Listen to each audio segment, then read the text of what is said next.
At Thanksgiving, my uncle smirked and said, "You're 32 and still renting? That's just burning cash." So I asked him how much his landlord, the bank, bills him each month, and if he ever counted what he loses to interest. The entire table went quiet and his face went red. I never thought Thanksgiving could break me, or that a single, smug comment from my uncle could ignite a fire inside me I didn't know existed. But that year, in my parents' living room, with the smell of turkey and tension hanging heavy, my entire world shifted, and I knew I couldn't let it go. Thanksgiving was always a strange event for my family. Not warm, not cozy, more like a forced gathering for people who shared DNA but little else. I'm Liam, 32, no spouse, no kids, no mortgage. And that, apparently, made me the family anomaly. Every year, I'd drive an hour and a half to my Uncle Arthur's house in Scottsdale, a cul-de-sac suburb that reeked of freshly mown lawns and old money. And every year, I'd sit at a table full of people who treated me like a quirky background character in their perfect family movie. My parents, bless their hearts, always wanted a picture-perfect family dynamic. So, they'd smooth over every conflict with tight smiles and just let it go glances. This left people like Uncle Arthur with way too much room to say whatever he wanted. And believe me, he always did. He was the kind of guy who bragged about refinancing his house at the perfect time like it was a stock tip, calling himself a self-made man, conveniently forgetting my grandparents helped him buy his first property and pay for his MBA. Still, he saw himself as the family's financial guru, and his favorite pastime was unsolicited advice, especially about money. I was renting a duplex in a quiet part of Los Angeles and I genuinely liked it. No mortgage, no HOA fees, no yard work. I worked in digital marketing, saved aggressively, invested smart, and had zero debt. I didn't talk about it much because, frankly, I knew it wouldn't matter to people like Arthur. They equated adulthood with owning a lawnmower. So, there we were, at Thanksgiving. Arthur had made his usual dry turkey, and his wife, Eleanor, had gone all out with a Pinterest-perfect tablescape, little name cards, harvest-themed napkins, a ceramic turkey centerpiece that probably had a name. I took my usual seat toward the end of the table, near the cousins' kids. I didn't mind, it meant first dibs on dessert when they inevitably wandered off. Dinner had just hit that lull, post-serving, pre-pie, when the conversation started to branch out. That's when it happened.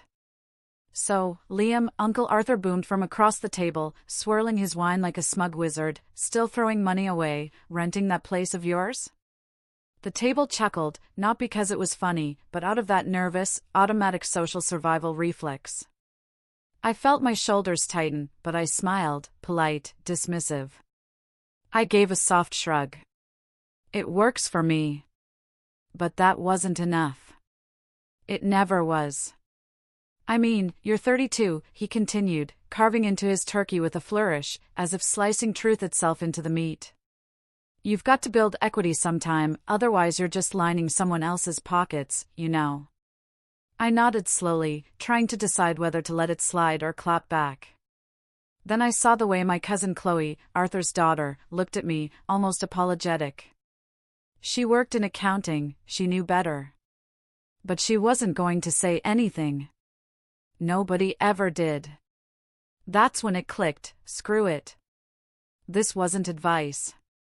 It was theater, and he needed an audience.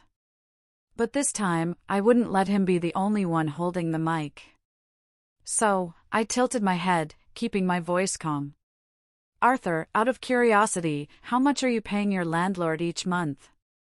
He blinked. "Landlord?" "Yeah," I said, setting down my fork. "The bank. You still have that mortgage on this place, right?" The room went still, not silent, just quieter. My mom gave me that look she gives when I bring up politics. But I kept going. "I mean, if you've been paying for what, 15 years now? Must be almost done, right? Or did you refinance again?" He looked stunned. Not angry yet. Just stunned, like someone had spoken Latin at the dinner table. "Well, we refinanced last year, actually." "Got a great rate, right?" So, you reset the clock, I countered. How much interest are you paying on that loan now, over 30 years? Have you ever added it up? How much of this house do you actually own? There it was. The silence. Eleanor's hand hovered over the gravy dish like she'd forgotten what it was. My dad cleared his throat twice. My cousin David looked like he wanted to crawl under the table. Arthur's face turned a shade darker. He opened his mouth, closed it, then forced a laugh. Come on, it's not the same. At least I'll have something to show for it at the end.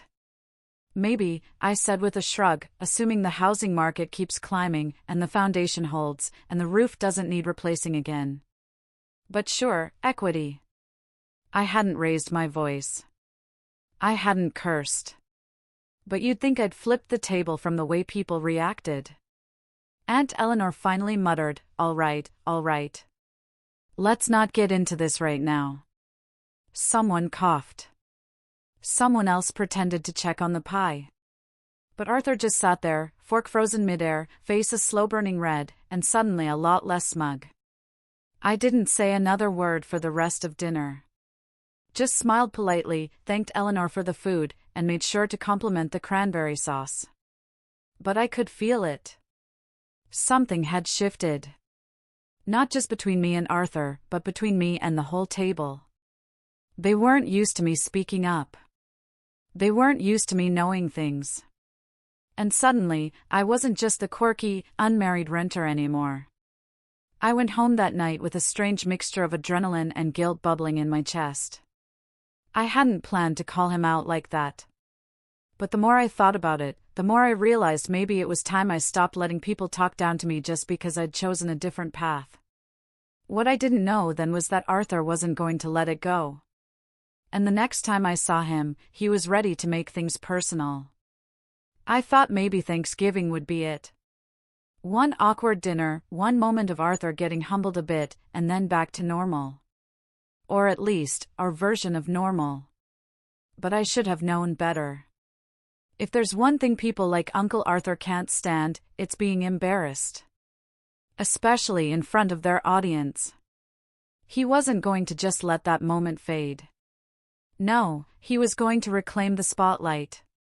And if that meant turning me into the family punchline again, so be it. It started subtly at first. Little jabs slipped into the family group chat. He sent a link to an article titled, Why Millennials Regret Renting in Their 30s, with a laughing emoji. No context, just dropped it in the middle of a conversation about Eleanor's new kitchen backsplash. A few days later, he posted a meme that said, "Rent is just a donation to your landlord's mortgage," and tagged me. He'd never tagged me before, ever. I ignored it. I really did try. My instinct was to play it cool, not give him the reaction he was clearly fishing for. But then he started getting bolder. The next family Zoom call, for my mom's birthday, he brought it up again, unprovoked. "So, Liam, you still renting that shoebox downtown?" he said. Smirking while sipping from a coffee mug that said "Number 1 Dad," even though his kids all visibly cringed every time he spoke. I gave him a short nod. Yep. Still happy. That's wild, man. I just can't wrap my head around paying someone else's mortgage like that. I guess you just don't like stability, huh? Before I could respond, my mom jumped in with a laugh that was just a little too forced. "Okay, let's not start the housing debate again." "Just saying," Arthur added, holding his hands up. "Some of us believe in building a future." I almost signed off right then, but it was my mom's birthday, and I didn't want to be that guy. So, I gritted my teeth and sat through the rest of the call, staring at his smug face in a little Zoom square while pretending everything was fine. I figured it would die down after that. I underestimated how deeply Arthur needed to win. He started roping other relatives into it. At my cousin David's engagement party, hosted at yet another family home I was reminded I didn't own, he cornered me by the bar with a conspiratorial grin. "You know," he said, swirling his drink, "Eleanor and I were talking. If you ever wanted advice on home buying, we could help you get started." It's not too late to catch up. I blinked. Catch up? Yeah, he said, slapping my shoulder like he was doing me a favor. I mean, you're a smart guy. You've got a good job. You just need a little direction. Direction? Like I'd been wandering aimlessly through life. Like I didn't have a plan. Like every choice I'd made was a mistake I needed saving from. I appreciate the offer, I said carefully. But I'm actually in a really good place right now. He laughed. Sure. I mean, you've got flexibility. That's worth something, I guess. That I guess stuck with me the rest of the night. Things escalated from there. Every family function became a minefield. He'd bring up housing costs, throw around his property value like it was a trophy. He even once pulled up Zillow at a barbecue just to show me how much equity he'd gained since his last appraisal. Like I cared. Like that was the measure of a man. Then came the 4th of July cookout. That day, that's when things shifted from petty to cruel. It was hot, even for July. The kind of day where the air sticks to your skin and your clothes cling just to spite you. My parents were hosting, which meant everyone was packed into their modest backyard with paper plates and sweat-soaked shirts. I brought a few six-packs and a homemade potato salad. I even helped set up the folding chairs.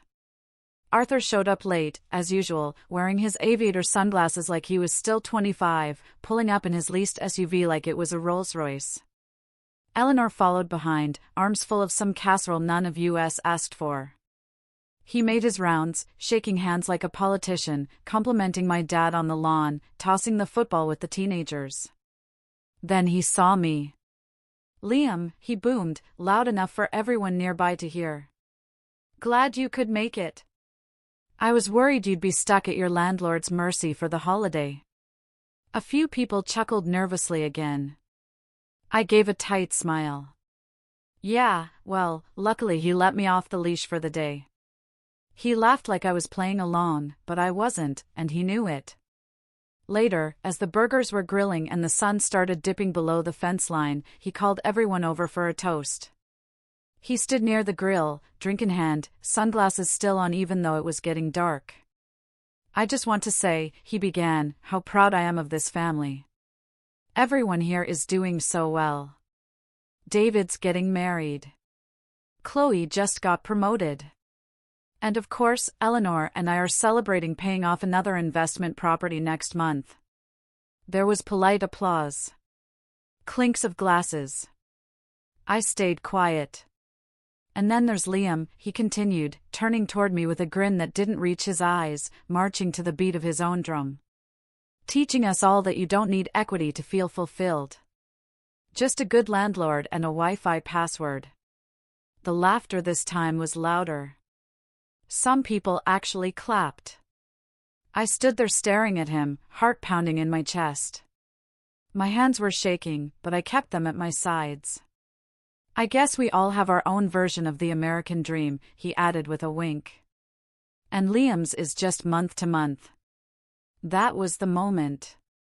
The moment it shifted from annoying to humiliating. I looked at my dad, silent. My mom, looking at her feet. My cousins, avoiding eye contact. Nobody said a word. Nobody stood up. Not one person defended me. Not even a half-hearted, hey, come on, man. I was completely alone in a yard full of people who shared my DNA. I left without saying goodbye. Got in my car and drove for over an hour, aimlessly, just to clear my head. I didn't cry. I didn't yell. I just sat in silence, feeling this cold weight settle in my chest. That was the night I realized this wasn't just Arthur being Arthur. This was allowed, encouraged. Even the rest of the family, they liked having a target. It made them feel safer, more normal. If I was the one always being teased, always the black sheep, then their lives didn't have to be examined too closely. I went home and sat on my balcony, the Los Angeles city lights stretching out before me. And I made a decision. I wasn't going to let this go. I'd kept my head down for years. Tried to be the peacemaker, the quiet one, the one who didn't make waves. But not anymore. I had resources. I had patience. And most importantly, I had time. Arthur wanted a game. He had no idea who he was playing with. After that 4th of July cookout, I pulled back completely. No texts, no group chat replies, no RSVPs. My phone buzzed a few times the week after. Just checking in, from Mom. Are you okay? From Chloe. And one from my dad that just said, call your mother. But I didn't. Not for a while. I wasn't angry. I was exhausted. Years of these little digs had added up. And what happened in that backyard wasn't just a joke gone too far. It was the culmination of every unspoken insult and every shrug of that's just how Arthur is. I wasn't sure what cutting contact would do. I didn't expect an apology, and I definitely didn't expect them to take my side, but I needed space to breathe. Time to reassess. That week was strange. Lonely, mostly. My apartment had always been a sanctuary, but now it felt like a holding cell. Quiet. Still, I'd stare at the walls and think about every single thing I could have said to Arthur. Every line I didn't fire back. I hated that I let him get to me. I hated that I left. I hated that not a single person stood up for me. And then I hated that I let them define my worth. That was the shift. It wasn't about the house. It was about how I saw myself. Because for so long, I'd let their definition of success bleed into my own thinking. Maybe I was behind. Maybe I should be doing more, owning more, proving more. But the more I sat with that thought, the more I realized I wasn't unhappy. I liked my job. I liked my city. I liked the fact that I could pack up and move if I wanted. I didn't owe 30 years to a bank. I didn't have to negotiate with an HOA board over what shade of gray was acceptable for a fence. And yet, I still felt less. So, I decided to stop letting them measure me by their ruler. The rebuilding started small. First, I went to therapy, something I'd been meaning to do for years. Found a guy named Dr. Miller. Middle-aged, laid-back, used metaphors about cars and old video games. It helped not just because of Arthur, but because I needed to process more than just one uncle's ego. I needed to unpack years of trying to be low-maintenance Liam just to keep the peace. Next, I changed my approach to money. Not because of anything Arthur said, but because I realized I did have financial goals. I just hadn't named them. So, I made a list: emergency fund? Topped it off to 6 months. Investments? Automated monthly contributions, shifted to a more aggressive portfolio. Real estate? Maybe, but on my terms. I didn't want to buy just to prove a point, but I also didn't want to avoid it out of spite. So, I started researching quietly, not obsessively, just thoughtfully. I even toured a few properties, a duplex on the north side, a condo near the river. Nothing clicked. Not yet. But I liked having the option. It felt like reclaiming something that had been used to mock me. Meanwhile, I leaned into work. I pitched a new strategy for a client campaign that ended up increasing their conversions by 28%. Which, in our world, is gold. My manager took notice. 3 weeks later, I got offered a senior position, better title, better pay, and the freedom to lead my own team. I accepted it with a calm nod and an internal scream. Funny thing was, I didn't even think about telling my family at first. It wasn't about them anymore. But the real turning point came unexpectedly, through a friend of a friend. I was out at a brewery with some coworkers when I met Maya. She was a UX designer, witty, sharp, didn't blink when I told her I rented. In fact, she said, good, less stress. We started texting, then dating. casual at first, but steady. She didn't care about my family drama. She liked my terrible movie impressions and the fact that I made her tea without asking. And for the first time in a long time, I felt seen for something other than what I didn't have. She encouraged me to start a side project I'd been dragging my feet on for years, a content platform for independent creatives. A mix of marketing resources, design templates, and case studies. Nothing revolutionary, but useful. I built it in evenings, weekends. Slowly. No launch party, no grand announcement, just steady uploads, honest value. Within 2 months, it had 2,000 subscribers. By month 4, sponsors were reaching out, and I realized maybe I was building something. Not a white picket fence, not a 4-bedroom ranch, but something that was mine. Still, I won't lie. Every time a family event came around, the texts trickled in. Mom sent photos. Missed you at Easter.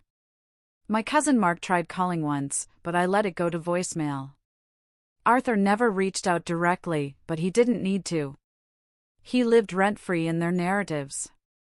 Whenever they said, "You should come around more," what they really meant was, just let it go so we can pretend it didn't happen. But I couldn't. Not yet. I needed to be ready. Not for confrontation, but for clarity. I didn't want to walk back into that world until I knew I wouldn't shrink inside it. One day, about 9 months after that cookout, I got a text from my mom. "Thanksgiving is at our place this year. Would mean a lot if you came. No pressure. Just think about it. Love you." I stared at it for a long time. I hadn't spoken to Arthur since that night. I'd skipped 2 birthdays, a baby shower, and a Labor Day pool party. Part of me wanted to delete the message. Another part wanted to show up just to prove a point. But a small, quiet voice inside me said, "You're ready." Not for revenge, not for drama, but for closure. So, I typed back. "I'll be there." No smiley face, no conditions, just a decision. The days leading up to Thanksgiving felt surreal, like I was walking into a test I'd been preparing for all year. Maya offered to come with me, but I told her I needed to do this alone. I wasn't nervous. I wasn't even angry. I just felt clear. When I pulled into my parents' driveway, I noticed Arthur's SUV already parked out front. Of course, he was early. Of course, he brought the same smug attitude and holiday bottle of wine he always did. But this time, I wasn't stepping into their world unarmed. I walked in with my shoulders straight. Greeted everyone with warmth but not weakness. Hugs, handshakes, the usual. "You look good, Liam. Long time no see." Arthur saw me from across the room, mid-laugh with a cousin. His face didn't register surprise, just calculation. He made his way over with that same showman grin. "Liam," he said, arms wide like we were long-lost pals. "Glad you could join us, man." I smiled. "Wouldn't miss it." "You still living in that little place downtown?" "Still renting?" "Yeah," I said, tilting my head. "Makes more financial sense for my goals right now." He raised an eyebrow. "Well, if you ever want to talk about how to build real assets," I didn't let him finish. I leaned in, casual, calm. "Funny you mention that. I'm launching my second income stream this month. First one paid off my student loans and gave me enough runway to maybe buy 2 houses, but I'm waiting for the right one, not in a rush. I like to build smart, not fast." The smile on his face wavered, just slightly. And that's when I knew I didn't need to humiliate him. I didn't need to win a shouting match, because I already had something he didn't, peace. But I also knew he wasn't done. Because people like Arthur, they can't stand not having the last word. And I could already see the wheels turning behind his eyes. He had something planned. And this time, it wasn't just a comment. It was a setup. Thanksgiving that year was a masterclass in fake smiles and cautious glances. Everyone was a little too polite, a little too upbeat. Even the food had an unnatural calm to it, like it knew not to stir the pot. The whole thing had the vibe of a ceasefire. And sitting across from Arthur, I could feel it. He was waiting, watching, winding something up. I played it cool, laughed when appropriate. Answered questions about work without boasting. Talked about Maya briefly, nothing too personal, just enough to show I wasn't drifting aimlessly through life.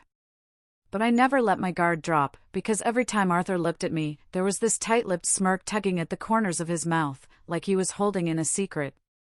Then, just as dessert was being passed around, he made his move.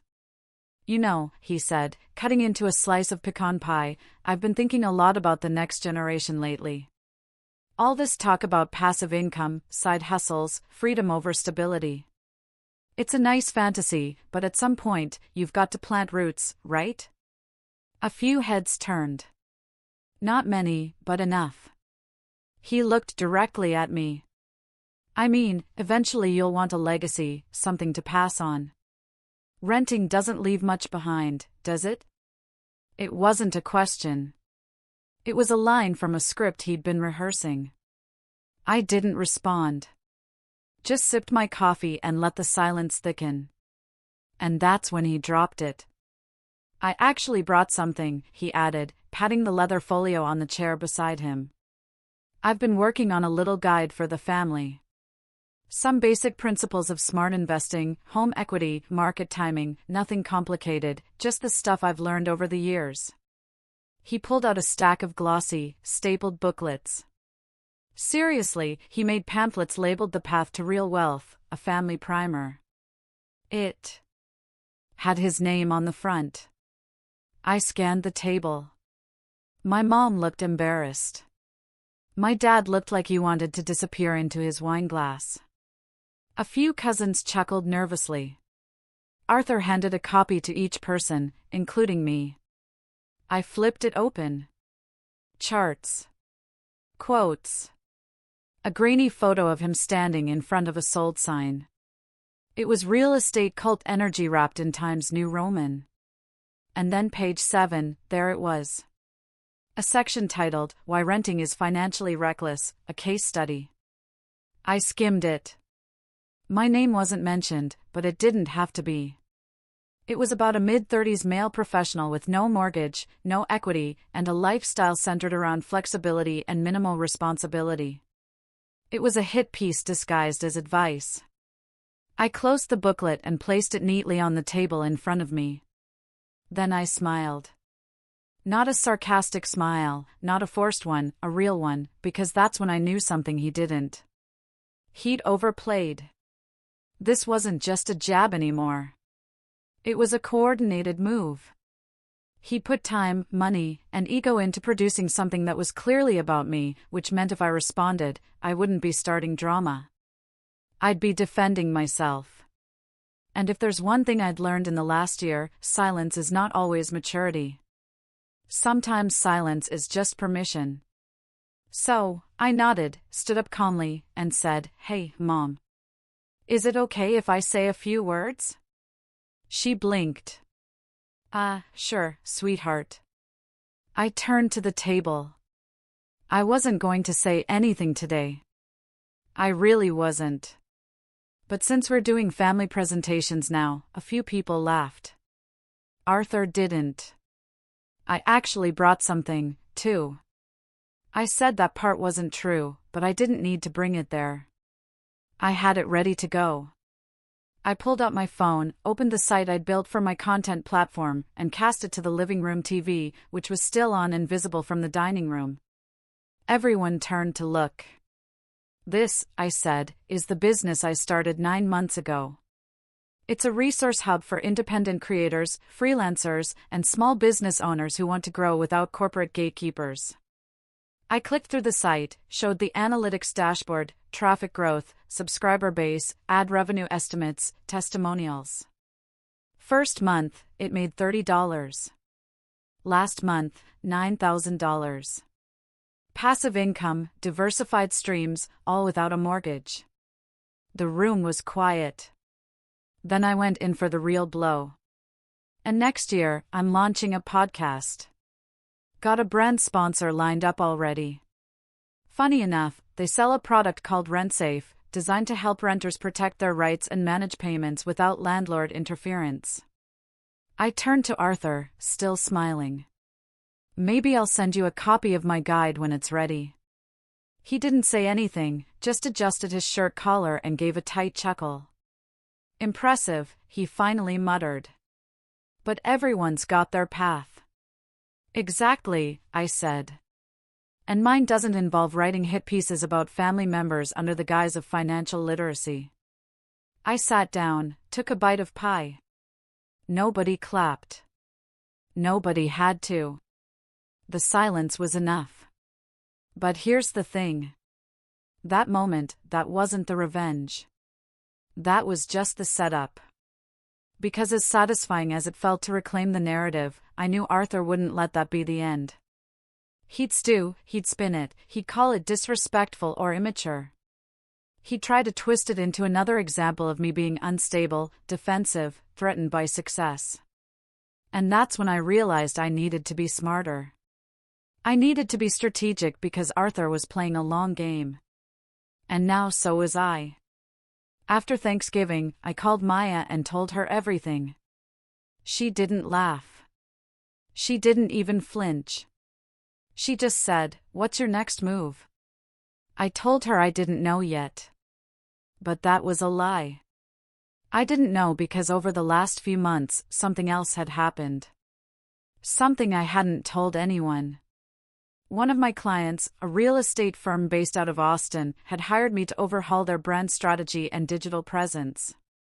In doing so, I'd learned a lot about the housing market, about how real estate worked behind the scenes, about how certain investors operated. And I'd stumbled across a local portfolio of properties held under an LLC that, after a little digging, turned out to be connected to Arthur. It wasn't public knowledge. It wasn't illegal. But it wasn't exactly the pristine empire he liked to portray. Turns out a few of his rental units were in disrepair. One had a code violation. Another had a lawsuit pending over a disputed lease. It was all available if you knew where to look. I hadn't done anything with the information yet, but I kept notes, screenshots, PDFs, dates, receipts. And slowly, carefully, I started putting together a picture of who Arthur really was behind the monologue. It wasn't about exposure. It wasn't about shame. It was about leverage. Because if Arthur wanted to keep treating family like a stage and me like a prop, I needed to be ready for the moment he tried to take it too far. And believe me, that moment was coming. By the time the next family gathering rolled around, Easter, hosted at Arthur's house again, I was ready. Not in the aggressive, gloves-off way Arthur would expect, but in the patient, strategic way he'd never see coming. The last 6 months had been quiet on the surface.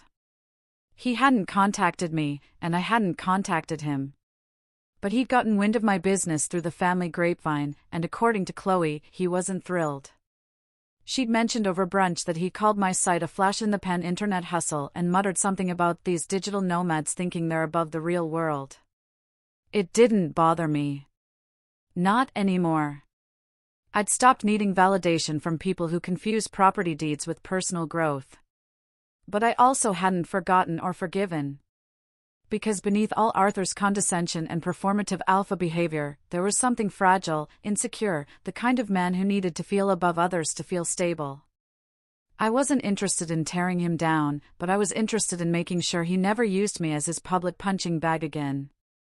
So, I spent the weeks leading up to Easter preparing.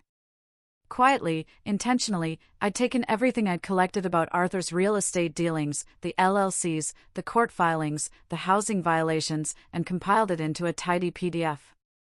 The document was professionally formatted, clear, sourced, and footnoted. No wild accusations, no dramatic headlines, just facts. A clear, objective outline of a man who claimed to be a real estate genius, but operated like a slumlord in 3 different zip codes. I didn't print it. I didn't post it online. I submitted it anonymously to 3 places: the County Housing Authority, citing multiple tenant complaints that had been ignored, a local investigative journalist who ran a weekly column on property abuse and landlord misconduct, and a real estate investor forum where Arthur frequently bragged about his passive income strategy under a username that was hilariously just his initials and birth year. Then I waited. I didn't attend Easter. I told my mom I had a conflict and promised to call her the next day. I knew better than to walk into the blast zone, because the fallout was coming, and it came faster than I expected. 4 days later, the local news website ran a piece titled, "Behind the Suburban Facade, the Landlords Neglecting Their Tenants."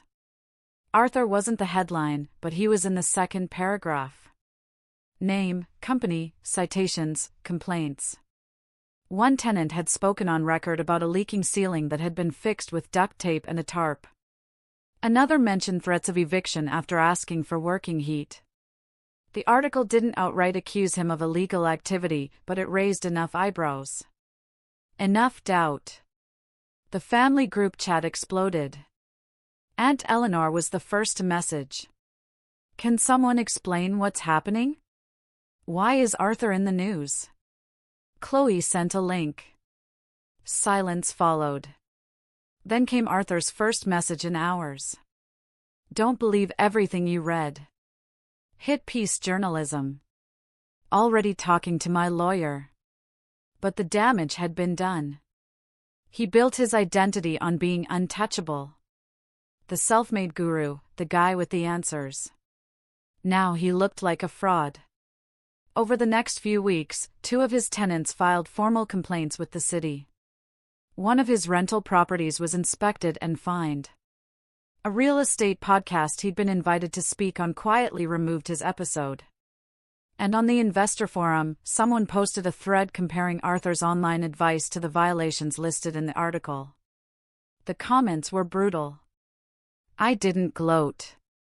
I didn't so much as forward the article to anyone.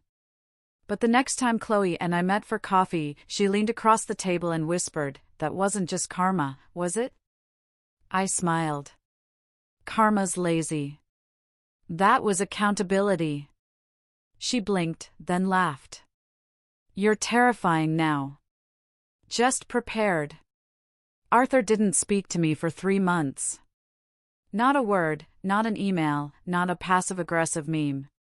The silence was glorious. And then, out of nowhere, he called. It was a Tuesday morning. I let it go to voicemail. He called again. I picked up. "Liam," he said, voice stiff. "I want to talk about," he hesitated. "About what's happened." I leaned back in my chair. "Sure, talk." "I just want to clear the air," he said. "Look, I may have said some things over the years. Maybe I pushed too hard. I'm old school. I believe in structure, property, that kind of thing. You know how I am." "Yeah," I said. "I do. I didn't mean to make you feel like less. But you did." Silence, then quietly. "I know." I waited. Let the moment sit. "I guess I didn't realize how far it had gone," he continued. "I thought we were just ribbing each other.